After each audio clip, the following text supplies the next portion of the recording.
Secara umum, geologi merupakan ilmu yang mempelajari tentang bumi secara keseluruhan, baik itu asal-usulnya, strukturnya, komposisinya, sejarahnya, dan lain sebagainya. When you come through the room, I know that you know if you fall, I will be there. Listen. Halo dulur dan kawan-kawan, bertemu lagi dengan saya Salisa Nurfatia Rahman dari Pendidikan Geografi 1A. Di sini saya akan mempelajari dan membahas tentang batuan metamorf. Sebelumnya, teman-teman di sini pernah mendengar nggak kata-kata siklus batuan? Masih asing nggak tuh?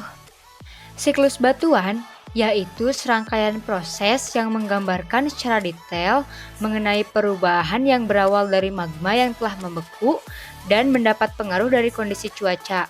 Nah, tapi sebelum kita membahas siklus batuan, kita harus mengenal dulu apa itu magma. Magma adalah campuran dari batuan cair dan semi cair yang ditemukan di bawah permukaan bumi. Campuran ini biasanya terdiri dari 4 bagian. Yang pertama yaitu dasar cairan yang sangat panas atau biasa disebut dengan lelehan. Yang kedua yaitu mineral-mineral dan kristalisasi lelehan. Yang ketiga yaitu batuan padat yang berasal dari lingkungan. Dan yang terakhir yaitu gas yang terlarut. Sekarang mari kita bahas proses perubahan batuan-batuan dari magma hingga menjadi magma kembali atau biasa disebut dengan siklus batuan. Pada awalnya, magma terbentuk secara alamiah dalam waktu berjuta-juta tahun. Magma hanya terdapat di beberapa tempat di bawah permukaan bumi yang disebut kamar magma. Lalu, karena sifatnya yang dinamis, magma terus bergerak. Gerakan ini membuat magma mengalir ke tempat yang suhunya lebih rendah dari kamar magma. Akibatnya, magma mengalami kristalisasi dan sebagiannya membeku menjadi batuan beku. Jika proses pembekuannya berlangsung di bawah permukaan bumi, maka disebut dengan batuan beku intrusif.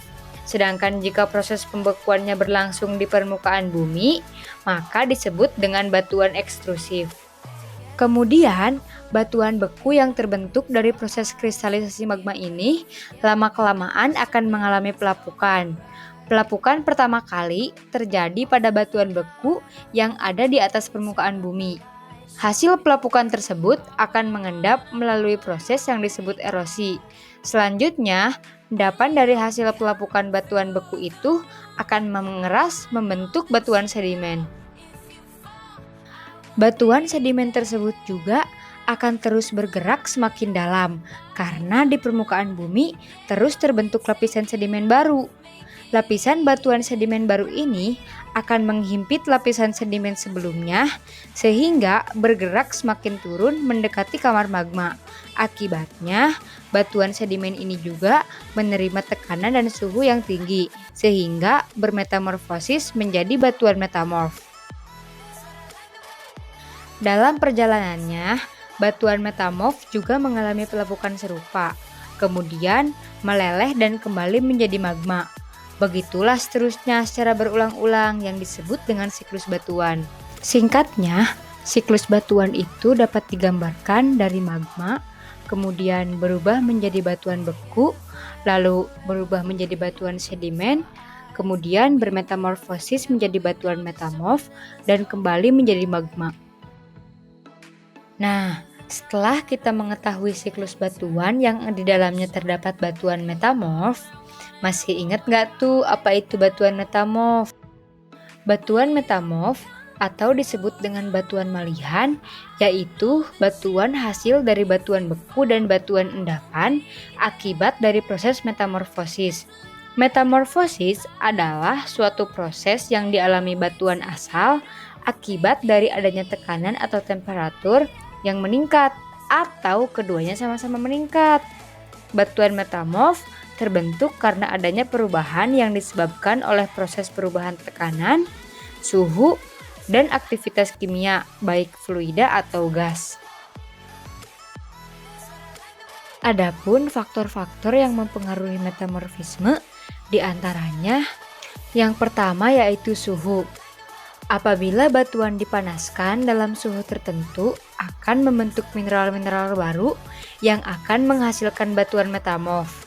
Dengan demikian, suhu semakin tinggi dapat terjadi pada batuan yang berada di dalam bumi. Suhu dapat meningkat karena adanya intrusi batuan. Yang kedua yaitu tekanan. Tekanan adalah faktor yang berfungsi mengontrol proses pembentukan batuan. Perubahan tekanan semakin tinggi bisa menyebabkan pengkristalan ulang pada mineral dalam kandungan batuan induk sebelumnya. Tekanan tinggi berasal dari adanya endapan-endapan yang sangat tebal di atasnya. Pengaruh utama perubahan tekanan berasal dari aktivitas tektonik dan vulkanik bumi. Penumpukan endapan dari batuan-batuan juga dapat menyebabkan tekanan berubah-ubah. Yang ketiga yaitu aktivitas kimia. Aktivitas dari kimia fluida merupakan fase yang penting karena fungsi dari cairan fluida sebagai media transport dari larutan ke mineral, sehingga akan mempercepat proses metamorfisme.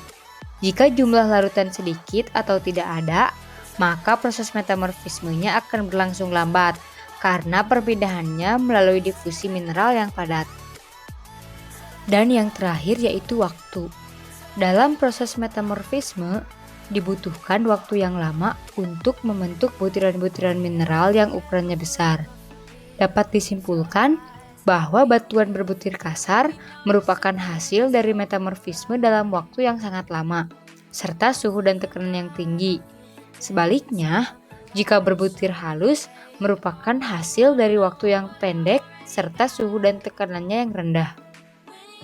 Kemudian, klasifikasi batuan metamorf dibagi menjadi 3 jenis, yaitu yang pertama yaitu metamorfisme termal atau kontak, yaitu batuan metamorf yang terjadi karena aktivitas dari intrusi magma, di mana panas pemegang peranan. Proses yang berperan adalah panas larutan aktif. Yang kedua yaitu metamorfisme dinamis atau kataklasik. Terjadi di daerah pergerakan yang dangkal, di mana tekanan lebih berperan daripada panas yang timbul. Panas yang ditimbulkan oleh gesekan yang terjadi di sepanjang zona patahan inilah yang mengakibatkan batuan tergerus dan termetamorfosiskan. Yang ketiga yaitu metamorfisme regional. Proses yang berperan adalah kenaikan tekanan dan suhu, di mana dua efek ini memegang peranan penting. Proses ini terjadi secara regional, berhubungan dengan lingkungan tektonis. Metamorfosa jenis ini biasanya akan menghasilkan batuan metamorf dengan tingkat foliasi yang sangat kuat. Ada juga struktur batuan metamorf. Struktur batuan metamorf yaitu bentuk kenampakan batuan yang berdasarkan ukuran. Secara umum, struktur batuan metamorf dibagi menjadi 2 kelompok besar, yaitu struktur foliasi dan struktur non-foliasi. Struktur foliasi itu dilihat dari adanya mineral-mineral penyusun di dalam batuan metamorf. Sedangkan struktur non-foliasi tidak memperlihatkan adanya mineral-mineral penyusun di dalam batuan metamorf. Kemudian, setelah kita mengetahui definisi, faktor, tekstur, dan struktur batuan metamorf, sekarang yuk kita lihat contoh-contoh dari batuan metamorf. Contoh batuan metamorf berdasarkan jenis termal, yaitu batuan gamping menjadi batuan marmer. Kemudian, contoh batuan metamorf berdasarkan jenis dinamis, yaitu batu lumpur menjadi batu tulis. Lalu, contoh batuan metamorf berdasarkan regional, itu batuan gneis. Nah, itulah pembahasan mengenai batuan metamorf. Setelah kamu menonton video ini, kamu jadi tahu mengenai batuan metamorf, bukan? Semoga dipahami ya. Terima kasih dan sampai jumpa. Bye.